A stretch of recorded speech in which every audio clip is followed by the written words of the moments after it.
ناظرین السلام علیکم ورحمۃ اللہ وبرکاتہ۔ الخیر جنرل نالج میں آپ کا استقبال ہے۔ دوستو، حجر اسود دو عربی الفاظ سے مل کر بنا ہے۔ ایک حجر جس کا معنی ہے پتھر، اور دوسرا اسود جو سیاہ، کالے اور بلیک کلر کے لیے استعمال ہوتا ہے۔ اس پتھر کے حوالے سے حدیث کی کتابوں میں آیا ہے کہ یہ حجر اسود جب جنت سے اتارا گیا تھا تو اس وقت دودھ سے بھی زیادہ سفید تھا، پھر انسانوں کی خطاؤں نے اس کو کالا کر دیا۔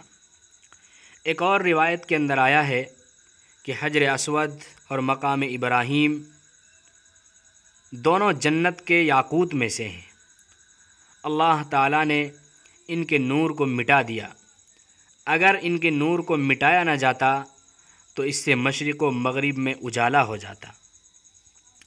ناظرین، ایک بار حضرت عمر رضی اللہ عنہ نے حجر اسود کو بوسہ دیا تو فرمایا کہ میں جانتا ہوں کہ تو پتھر ہے جو کسی کو نفع و نقصان نہیں پہنچا سکتا۔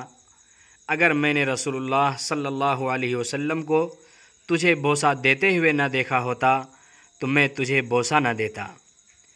ایک اور حدیث کے اندر آیا ہے کہ رکن اسود اللہ کا یمین ہے، وہ اللہ کے بندوں سے مصافحہ کرتا ہے جیسا کہ تم میں سے کوئی اپنے بھائی سے مصافحہ کرتا ہے۔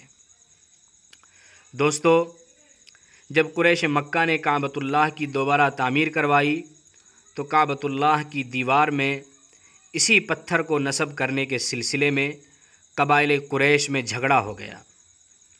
دراصل ہر قبیلے کی خواہش تھی کہ اس پتھر کو دیوار کعبہ میں نصب کرنے کی سعادت اسے ہی نصیب ہو۔ چنانچہ رسول اللہ صلی اللہ علیہ وسلم نے حکیمانہ فیصلہ کرتے ہوئے جھگڑے کو ختم کرنے کے لیے یہ طریقہ اختیار کیا کہ حجر اسود کو ایک چادر میں رکھا اور قبائل کے تمام سرداروں سے کہا کہ وہ چادر کے کونے کو پکڑ کر اٹھائیں۔ چنانچہ سب نے مل کر چادر کو اٹھایا، اور جب چادر اس مقام پر پہنچی جہاں اس بابرکت پتھر کو رکھا جانا تھا تو آپ صلی اللہ علیہ وسلم نے اپنے دست مبارک سے اسے دیوار کعبہ میں نصب کر دیا۔ اس طریقے سے قبائل کے درمیان ہونے والے جھگڑے کو ختم کر دیا۔ اگر آپ اس طرح کی مزید جانکاریاں حاصل کرنا چاہتے ہیں تو ہمارے یوٹیوب چینل الخیر جنرل نالج کو سبسکرائب کیجیے۔